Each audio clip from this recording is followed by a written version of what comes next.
Hi there, welcome back to my channel. My name is Cynthia, and I am here in kind of a little bit of some crazy energy. Part of the reason is because I, in the past, had gotten off of social media for quite a while, other than really minor involvement in Instagram, although that's escalated in the last few years, but I left Facebook. I never had a Twitter, or I did. I had a Twitter, but it was a sock account. It was never like a front-facing. It was more so I could go in and lurk. And I got on Blue Sky. It's going on about 6 months or closer to a year maybe ago now. And it's blowing up because of everything happening, and I'm overwhelmed, and like I could feel myself like on the verge of deleting it and then wanting to kind of trash talk posts because I was getting annoyed with the politics of it all. And I was like, whoa, just get off there. You don't have to make any hasty moves. It's just social media. Just do what you want to do, which is read cards. Oops, I forgot to turn the heater off.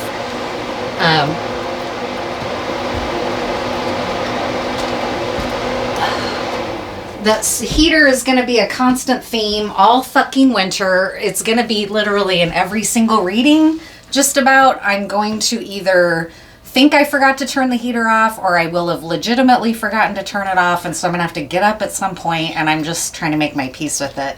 Same with Blue Sky. I'm overwhelmed. I don't understand social media politics. I don't understand the whole trend of like follow until someone follows you back and then you unfollow them. Like it's all that stuff that's why I got off Facebook. And now I'm kind of like, this is my second go around of like, okay, what are you going to do? Are you going to get sucked into this, or are you just going to detach? And so that's what I decided, is I'm just going to detach. Because if I can't even handle the growth on Blue Sky, I'm going to hurt the growth of my own YouTube channel, because I don't want to fear growth. But it's also like, I don't want a bunch of followers that are just following for there's something about it that I'm just not at peace with. And so my way of coping with it today was, I'm just going to come on and do a reading. And I'm lucky that my knee is healing. If you caught my last reading, I took a really serious fall the other day, but because I've been giving my knee a lot of TLC, I can sit on the floor now. It's a little harder to get up, but I can get up again. So I'm here to do this is a layout that I created. It's called the Gift of the Magi layout, and it's because I am very interested in Zoroastrianism, in the Magi, in that story in the Bible. Last season I did a lot of research into the Magi and Zoroastrianism and who were the Magi. Since that time, the jinn have kind of come into it, and dream interpretation, which the Magi were dream interpreters, as well as magicians. The sort of Merlin type image of the wizard that we have in culture at this point is from the Magi. This card from the Atelier deck is a great representation of it. This is an image of what we now know to be a wizard, but the hat, I think it's called a Phrygian hat, a lot of that style comes right from the Zoroastrian priesthood, and the Magi were thought to be Zoroastrian priests. And another interesting information about the actual Magi, if you've follow the Abrahamic traditions at all, the skulls, like relics of the Magi, are in Cologne, Germany, on display in a Catholic cathedral, which I never knew. I didn't know that relics of the Magi existed. So if you're interested in that kind of like reliquary or type item, you can look that up. And they've done, I think, a little bit of dating on the skulls to try to determine, like, the scientific community about whether there was a chance that they could actually be the Magi. And it's turned out that everything lined up with the aging and all that. So it's kind of interesting. People have different opinions about relics and things like that. And people have done a lot of abusive things in the name of reliquary type practices, so I'll just leave that there. But anyways, I tried to also set up the configuration so you could see the table. I have a short on here that highlights how to do this layout for yourself if you want to do it. I use the Atelier deck as like a blueprint on the bottom because I like it, but you certainly don't have to do that once you know what the positions of the layout are. So in the top position represents the star, the North Star. Then we have the three kings, which are the dynamics of your inquiry in terms of the material world, the realm of the heart, and the realm of creativity. The King of Swords here represents you and your desire to be inquiring and getting clarity about your circumstance. So this represents you and the energy you're in at present. And then as the fourth king, and then the Magi card or the Magus card represents the overall theme and like a takeaway message. And the star card is what you're wishing for or what you're hoping, right? Your hopes and dreams kind of thing. So that's the layout. This is the gift of the Magi. And now we're going to go ahead and do the layout for us just because I want to do something that helps me feel less wigged out. I mean, it's amazing how social media can do that to you without you even intending it to. Like, I think I'm above it, and then before I know it, I'm like down in the black hole of comparing myself to other people, wondering why did that person follow me and then unfollow me. And it's like, God, none of this is about you. Just, you need to detach and let it all go. So now let's come into the space. Thank you so much for being here. Thank you you could be anywhere on YouTube, and the fact that you're here watching my channel, I really, really appreciate it. I hope you like my work, and if you do, thank you for liking it or subscribing or commenting on it. It gives me the little boost to keep going. I love this kind of interaction, and I've recently gotten the ability to live stream, so maybe I'll even do that later tonight. I don't know. I'm still trying to work out like what I want to do for live streaming. If I just want to do it whenever I feel like it, if I want to try to do something consistent, we'll see. All right, so I'm just going to send my prayers up in respect to the history of the sacred holy fire that is still maintained and cared for by the Zoroastrian faith, and my respect and acknowledgement that there is so much wounding in the Abrahamic traditions right now playing out in front of us.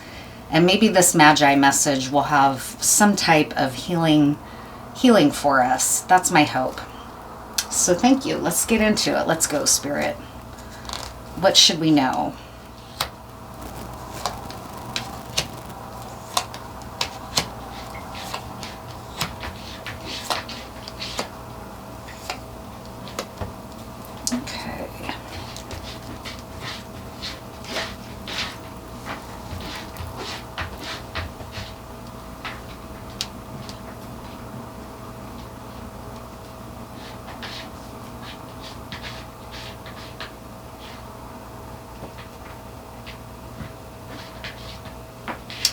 This looks like it might be a love reading or a relationship layout is what's coming through. Relationships are highlighted, and the relationships of the heart are being highlighted here. And in fact, hi, yes, I hear. Are you feeling frisky? That's my cat. He looks like he wants to start tearing it up in here. How you doing? I know. Hello there. How are you? This is Joey. I adopted him from a lady in Ocean Shores, Washington, whose family was adopting out her cat for her because she couldn't take care of anymore. And I got him right before the pandemic. He's about 13. He's always been an indoor cat. I really thank God I got him before the pandemic because I think we survived the pandemic together, he and I, and my little winged avian companion, Stevie, who's off camera. Anyways, sorry, I'm all over the place. So like I was saying, this is the gift of the Magi layout, and it's looking to me like this is a love and romance layout is what's coming out. And you are in, and so again, like is often mentioned, gender is relative in tarot, and especially in my intentions as a reader.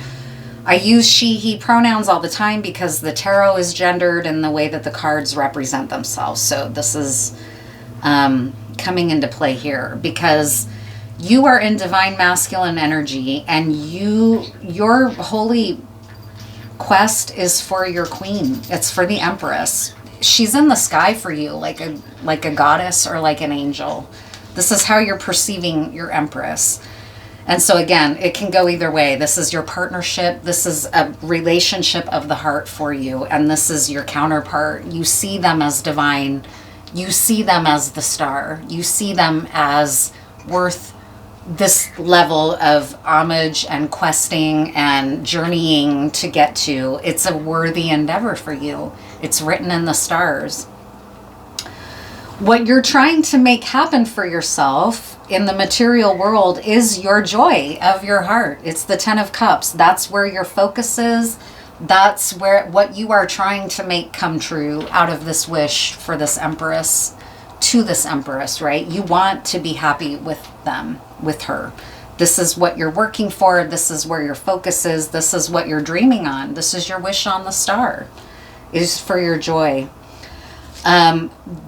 What's going on for you in the realm of the heart is, again, this Queen of Pentacles, which is an echo of the Empress card. It's an abundant, attractive, divine feminine energy. She has attracted you. This divine feminine has attracted you 100%, and she is your heart. She is your star. It's almost like she is your faith. And so watch out for that a little bit, because if we're speaking about human relationships, I can just feel this coming on. There's a little bit of vulnerability here for glorifying this human person who's just a human, right? You might have them on a pedestal a little bit, and that's okay. Like, if it's a divine counterpart, then she likely also has you on a pedestal. But it's something that you both would need to watch out for a little bit, right? But it's a beautiful love. It's a divine love, and it's being reflected here. It feels like divinity to you, which is really lovely. I'm not knocking it in any way, but just be aware of that. Be aware that you might have this Empress on a pedestal, and she might disappoint you at some point, and then you're going to have to reconcile that in your mind.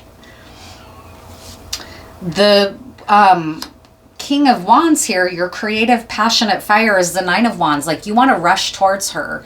You may be feeling a little bit embattled about the relationship with the Nine of Wands present. It's kind of wounded warrior energy, but it's also very fast moving. And as you can see here with this tiger imagery, it's reflected in the tiger spread here that I put out to honor tiger and big cat energy lately. I'm a Leo.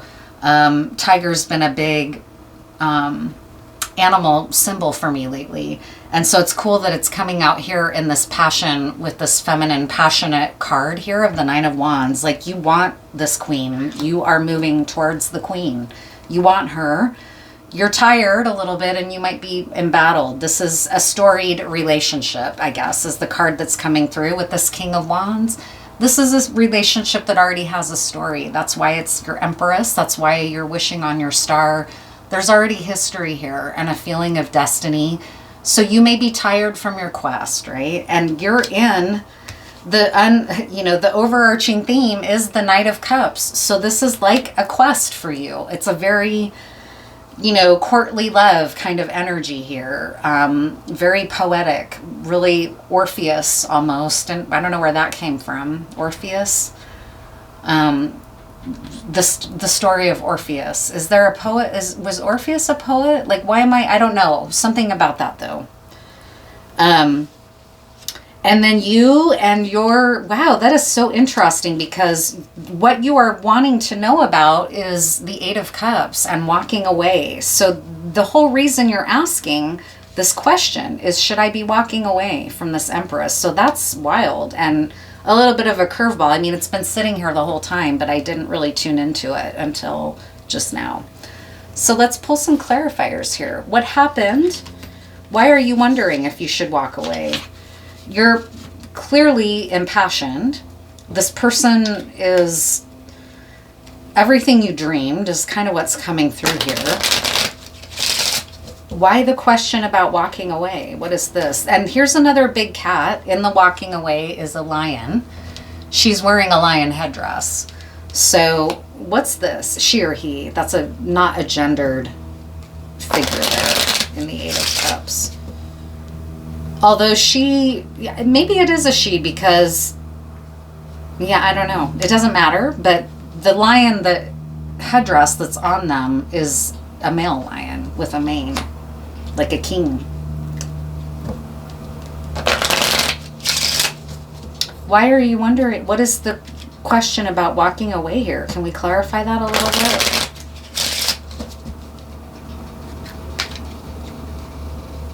bit? You want to know if you should walk away.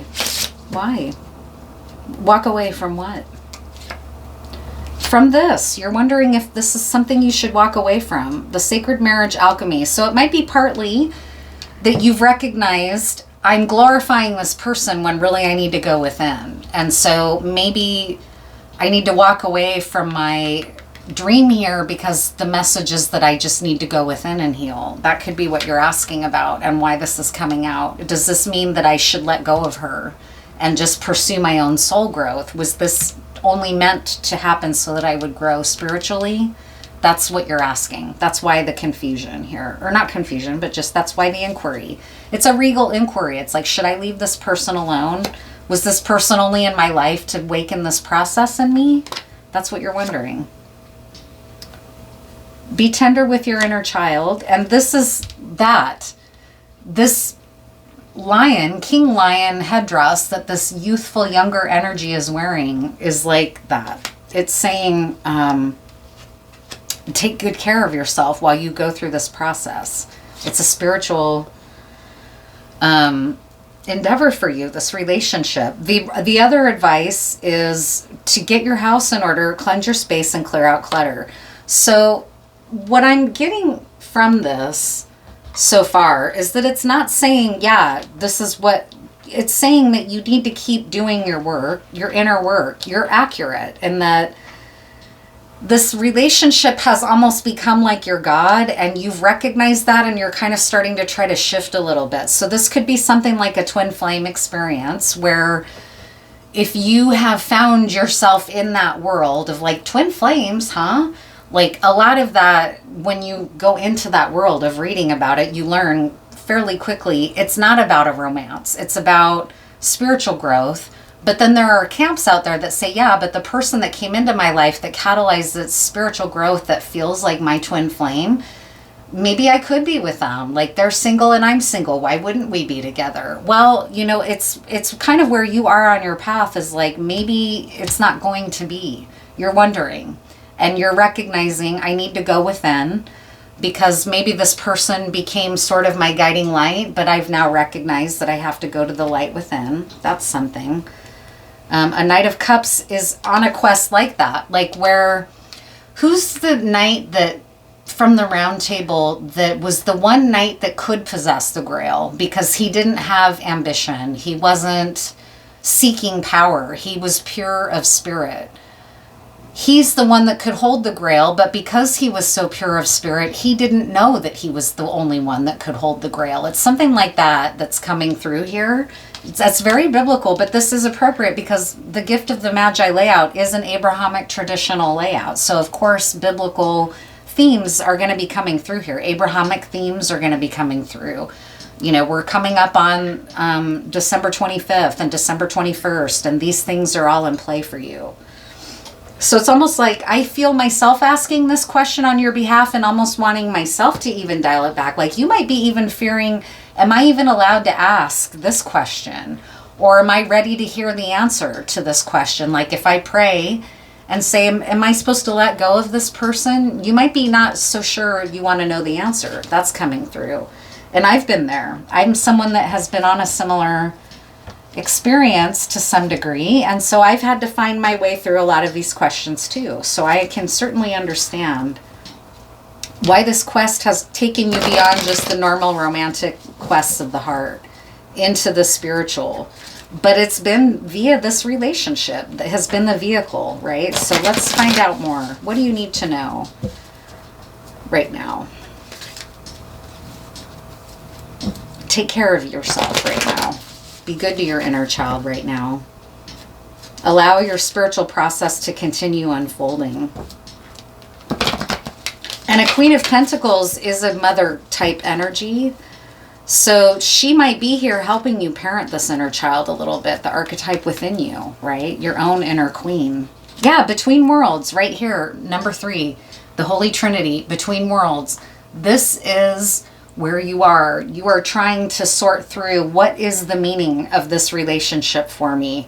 You're in between worlds. It's an important time to just go within and take care of yourself and be tender with your inner child while you navigate this threshold into the new. The unknown is calling you. You're between the worlds. Breathe. This came in reverse, so I'm going to read her Colette Baron Reid's description because I can't remember what this card means in the reverse. This is advice for you. It's card 29.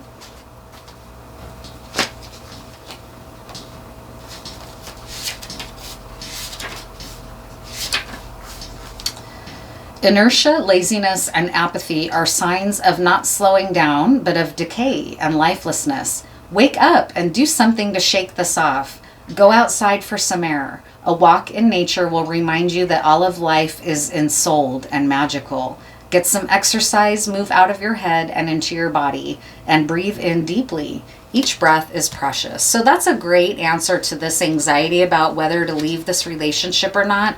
It's saying it's not about that. It's okay. Just take a time out. Breathe. Surrender a desire to control or understand right now. And that's hard to do if you're a logic-based thinker. I'm not even necessarily a logician, but I score really high in logic, and I over-relied on logic because my dad was scientifically trained, and so he discouraged a lot of metaphysical thinking, and that's been a journey for me as well, right? Like how, oops, what's going on here? These got all crazy. What happened? Why are these all twisted up? What is happening here? Okay. My intention is to pull some endgame cards here. So if you're in your mind, these are like mind-based questions that help you tap into something deeper. What are some good questions here to close out with? It'll help you in your contemplation about this love. Meditate. Recognize that you're between worlds and it's okay not to know. You're in a place of not knowing, and that's okay. Recognizing that will help you. You don't need to make a choice about walking away or staying right now. You just need to go within. What else? What else can help you?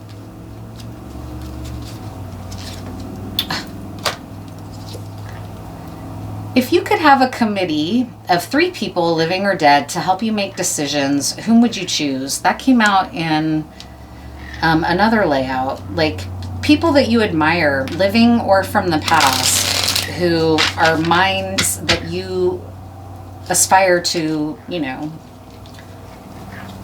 what might they say about this?